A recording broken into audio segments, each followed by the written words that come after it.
अस्सलाम वालेकुम नाज़रीन, उम्मीद करती हूँ आप सब खैरियत से होंगे। सबसे पहले मैं आपसे ये कहना चाहूँगी, इस चैनल को सब्सक्राइब करें और बेल आइकन पर प्रेस करें ताकि नई आने वाली वीडियो आप तक आसानी से पहुँच सके। और साथ में आपसे ये भी कहना चाहूँगी, दूसरे इशरे की दुआ और रोज़े की फजीलत और बरकत के बारे में जानने के लिए इस चैनल में वीडियो मौजूद है, आप देख सकते हैं।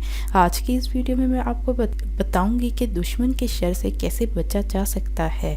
इस वजीफ़ा को करने से आप हर किसी के बुरे शर से और दुश्मन के शर से महफूज रहेंगे और किसी किस्म का जादू भी नहीं होगा इंशाअल्लाह। अगर आप किसी दुश्मन से अल्लाह की हिफाजत में आना चाहते हैं तो इस नाम की तिलावत की आदत डालने या रहीम की तिलावत की जाए तो दुश्मन के शर से महफूज रहेंगे, यानी कि बचे रहेंगे।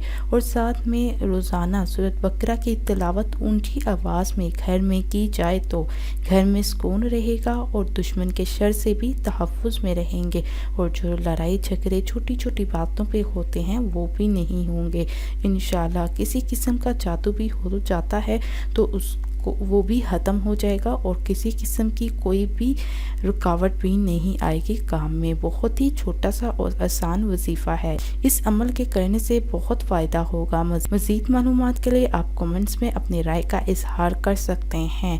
अल्लाह हाफिज़, दुआ में याद रखना ना भूलिएगा।